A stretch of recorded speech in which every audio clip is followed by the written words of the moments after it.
बाप्पा, चांगल्या माणसांना जास्त त्रास का होतो?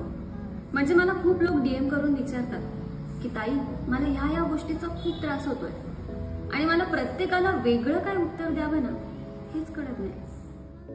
रिया, मी चांगला आहे का ग? हो बाप्पा, विषय आहे का? तुम्ही खूप चांगले आहात. मग मला सांग बरं, माझं डोकं धडापासून वेगळं का केलं गेलं? कारण विचारत नाहीये मी, फक्त घटना सांगतोय.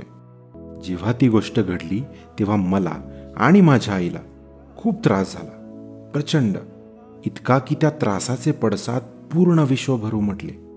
पण तेव्हा जर ती घटना घडली नसती, तो त्रास सहन केला नसता, तर आज मी तुमच्या समोर या रूपात नसतो आणि सर्व देवतांमध्ये मला पहिला पूजेचा मान मिळाला नसता.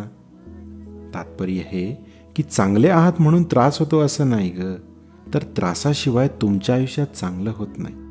आज होणारा त्रास तुम्हाला भविष्यात चांगल्या गोष्टीकडे नक्कीच घेऊन जाईल. आणि हा शब्द आहे माझा.